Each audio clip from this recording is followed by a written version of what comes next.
마지막 손님이 문을 나서자 박지현은 천천히 의자에 몸을 맡겼다. 28해 동안 하루도 쉬지 않고 지켜온 행복식당의 하루가 또 끝났다. 설거지를 마치고 테이블을 정리하며 그녀는 오늘도 몇 명의 단골 손님들이 사장님 덕분에 맛있게 잘 먹었어요. 라고 인사했던 순간들을 떠올렸다. 그 말들이 주는 따스함도 잠시, 집으로 향하는 발걸음은 어느새 무거워졌다. 현관문을 열자 거실에서 들려오는 웃음소리가 귀에 들어왔다. 아들 민수와 며느리 수진이 손주 도윤이와 함께 TV를 보며 즐거워하고 있었다. 지연이 들어서자 수진이 일어나 웃으며 말했다. 어머니, 오늘도 늦으셨네요.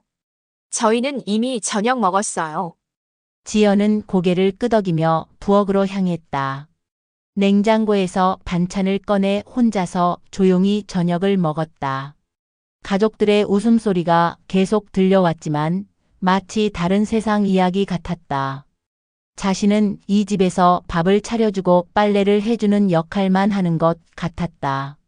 가끔 아들이 엄마 고생하세요 라고 말하지만 그것도 어딘가 의무적으로 느껴졌다.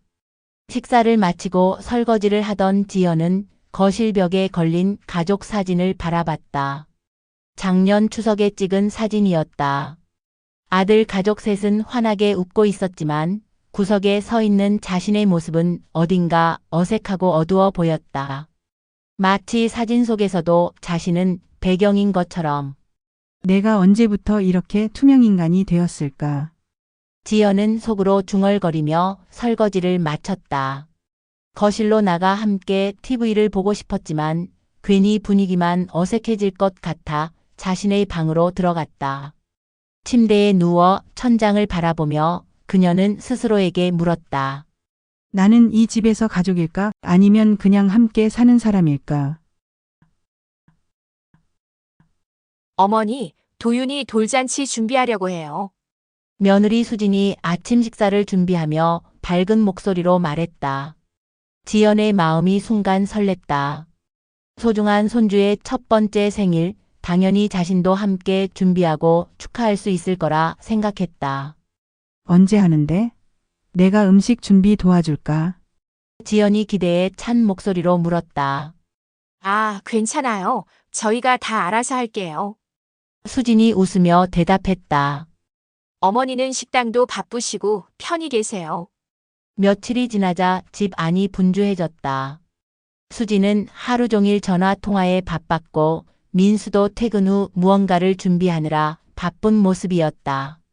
지연은 자연스럽게 돌잔치 준비에 함께할 수 있을 거라 여겼지만 아무도 그녀에게 의견을 묻지 않았다.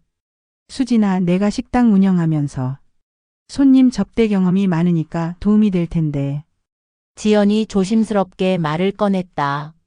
어머니, 정말 괜찮아요. 저희 친구들이 다 도와주기로 했어요. 어머니는 그날 식당 일만 하세요.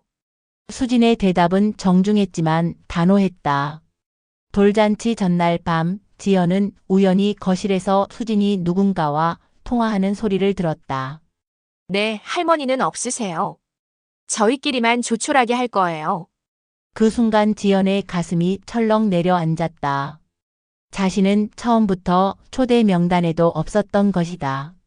돌잔치 당일 지연은 평소보다 일찍 식당을 열었다. 집에 있기가 견딜 수 없었다. 오후가 되자 집에서 들려오는 웃음소리와 음악 소리가 식당까지 흘러왔다. 그 소리들이 칼처럼 가슴을 찔렀다. 손주의 소중한 순간에 할머니인 자신만 빠져 있다는 현실이 믿기지 않았다. 저녁 늦게 집으로 돌아가자 잔치가 끝난 흔적들이 그대로 남아 있었다. 거실에는 색색의 풍선들이 떠다니고 테이블에는 케이크 부스러기가 흩어져 있었다. 수진이 미안한 표정으로 다가왔다. 어머니, 오늘 고생 많으셨죠? 저희가 정리할게요. 지연은 아무 말 없이 고개만 끄덕였다. 자신의 방으로 들어가 문을 닫고 텅 빈 식탁에 홀로 앉았다. 평생을 이 가족을 위해 살았는데 나는 과연 이들에게 가족일까? 목이 메어 소리 없는 울음이 터져 나왔다. 그날 밤 지연은 처음으로 자신이 누구인지 어떤 존재인지 진지하게 묻기 시작했다. 돌잔치 이후 일주일이 지났지만 지연의 마음은 여전히 무거웠다. 식당 일을 하면서도 자꾸만 그날의 기억이 되살아났다.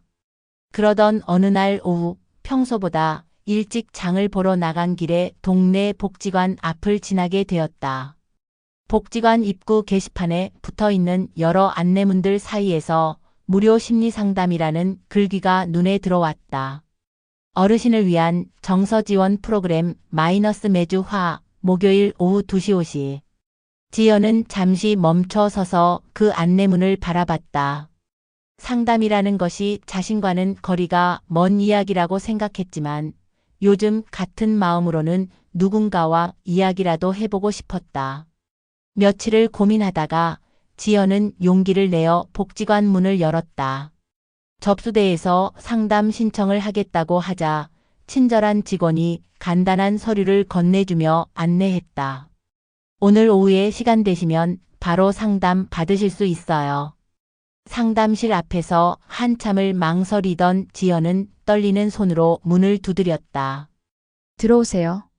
따뜻한 목소리에 문을 열고 들어서자 40대 중반쯤 되어 보이는 여성 상담사가 환한 미소로 맞아주었다. 안녕하세요. 저는 상담사 김선영입니다. 편안하게 앉으세요. 상담사는 지연이 자리에 앉기를 기다린 후 부드럽게 물었다. 오늘 어떤 이야기를 나누고 싶으신가요? 지연은 입을 열려다가 목이 메었다. 어디서부터 무엇을 말해야 할지 막막했다. 저는 요즘 제가 누구인지 모르겠어요. 겨우 짜낸 첫 마디였다. 그런 마음이 드시는군요. 언제부터 그런 생각을 하게 되셨나요? 상담사의 목소리는 전혀 재촉하지 않았다. 지연은 돌잔치 이야기부터 시작해서 평소 집에서 느끼는 소외감, 식당에서는 인정받지만 집에서는 투명인간 같은 느낌에 대해 천천히 이야기했다. 말을 하는 동안 눈물이 계속 흘러내렸지만 이상하게도 마음이 조금씩 가벼워지는 것 같았다. 지연님, 지금까지 정말 많은 일들을 혼자 감당하며 사셨네요. 상담사가 조용히 말했다. 그런데 지연님은 지금 어떤 자리를 원하시나요? 가족 안에서, 그리고 지연님 자신의 삶에서요. 그 질문에 지연은 한참을 생각했다. 지금까지는 가족이 원하는 역할, 사회가 기대하는 어머니의 모습만 생각해왔다. 정작 자신이 원하는 것이 무엇인지는 한 번도 진지하게 고민해 본 적이 없었다. 저는 지연이 떨리는 목소리로 말했다. 저는 가족에게도 존중받고 싶어요. 그냥 밥해주는 사람이 아니라 한 사람으로 인정받고 싶어요. 그 순간 지연의 눈빛이 달라졌다. 처음으로 자신의 마음을 명확하게 표현한 것이었다. 상담을 받은 지 2주가 지났다. 지연은 상담사 선영과의 만남을 통해 조금씩 자신을 들여다보기 시작했다. 그동안 당연하게 여겨왔던 것들이 사실은 당연하지 않다는 것을, 자신도 존중받을 권리가 있다는 것을 깨달아가고 있었다. 지연님, 가족들과 한번 진솔한 대화를 나눠보시는 게 어떨까요? 상담사가 조심스럽게 제안했다. 물론 쉽지 않으실 거예요. 하지만 지연님의 마음을 전달하지 않으면 가족들도 모를 수 있거든요. 지연은 며칠 밤을 고민했다. 지금까지 가족의 평화를 위해 자신의 감정은 늘 뒤로 미뤄왔다. 하지만 이제는 달랐다. 자신도 이 가족의 소중한 구성원이라는 것을, 목소리를 낼 자격이 있다는 것을 알게 되었다. 어느 일요일 저녁, 지연은 용기를 내어 아들 민수에게 말했다. 민수야, 엄마랑 잠깐 이야기할 시간 있니? 민수는 평소와 다른 엄마의 진지한 표정에 놀라며 고개를 끄덕였다. 수진도 함께 거실에 앉아 지연은 떨리는 손을 무릎 위에 올려놓고 천천히 입을 열었다. 그동안 엄마가 너희들에게 많은 말을 안 했구나. 지연의 목소리가 떨렸다. 도윤이 돌잔치 때 정말 많이 속상했어. 엄마는 할머니인데 손주 생일에 없는 사람 취급을 받는 게 얼마나 서러운지 모르겠더라. 민수의 얼굴이 굳어졌다. 엄마, 그게 아직 말 안 끝났어. 지연이 손을 들었다. 엄마는 일꾼이 아니야. 이 집에서 그냥 밥만 해주는 사람도 아니고 엄마도 이 가족의 한 사람으로 인정받고 싶어. 존중받고 싶고. 수진이 눈시울을 붉혔다. 어머니, 저희가 그런 마음을. 처음엔 당황스러웠어. 지연이 계속했다. 평생 너희들 뒷바라지만 하다 보니까 내가 뭘 원하는지도 몰랐거든. 그런데 상담을 받으면서 알게 됐어. 엄마도 사람이라는 걸. 민수가 머리를 떨구었다. 엄마, 죄송해요. 제가 정말 무심했네요. 엄마가 당연히 우리를 위해 희생하실 거라고만 생각했어요. 저도 정말 죄송해요, 어머니. 수진이 눈물을 닦으며 말했다. 돌잔치 때 어머니를 빼놓은 건 정말 잘못 생각했어요.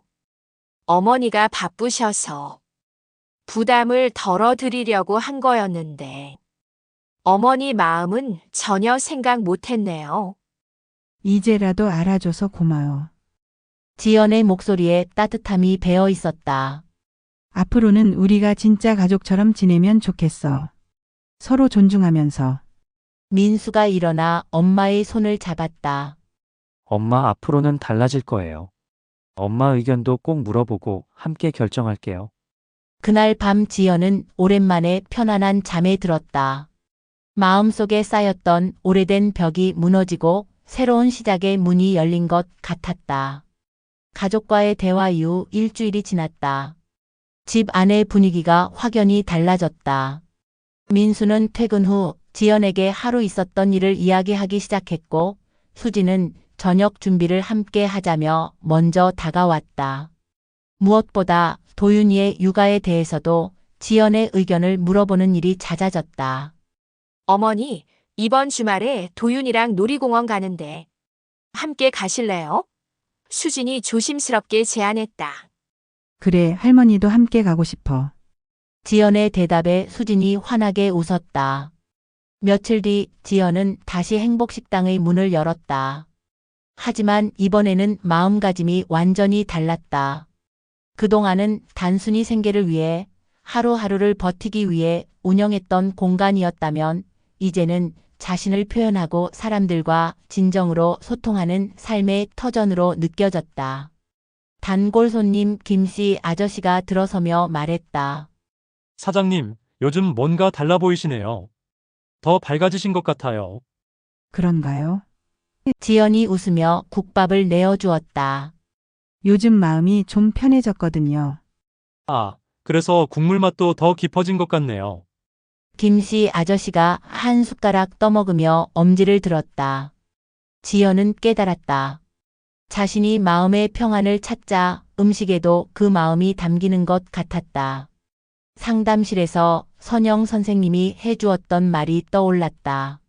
자신을 사랑하는 사람이 다른 사람도 진정으로 사랑할 수 있어요. 오후가 되자 예상치 못한 손님이 찾아왔다. 며느리 수진이 도윤이를 안고 들어선 것이다. 어머니, 도윤이가 할머니 보고 싶다고 해서요. 저도 어머니가 만드시는 국밥이 먹고 싶었어요. 지연의 눈가에 눈물이 맺혔다. 그래, 우리 도윤이. 할머니가 맛있는 거 해줄게. 도윤이가 의자에 앉아 국밥을 먹는 모습을 바라보며 지연은 가슴 깊은 곳에서 올라오는 따뜻함을 느꼈다. 이것이 진짜 가족의 모습이구나 싶었다. 저녁 무렵 마지막 손님을 배웅하며 지연은 석양을 바라봤다. 하늘이 온통 붉은 빛으로 물들어 있었다. 예전 같았으면 하루의 끝을 알리는 쓸쓸한 풍경으로만 느껴졌을 텐데 이제는 새로운 내일을 약속하는 희망적인 색깔로 보였다. 집으로 돌아가는 길에 복지관을 지나며 지연은 잠시 멈춰 섰다. 이곳에서 만난 선영 선생님과의 상담이 자신의 인생을 어떻게 바꿔놓았는지 새삼 실감했다. 상담은 계속 받기로 했다. 자신을 더 깊이 이해하고 더 건강한 관계를 만들어가기 위해서. 현관문을 열자 거실에서 들려오는 웃음소리가 예전과는 다르게 들렸다. 이제 그 웃음 속에는 자신의 자리도 있었다. 환하게 웃으며 다녀왔어요 라고 인사하는 지연의 모습은 더 이상 지친 어머니가 아닌 당당한 박지연 그 자체였다.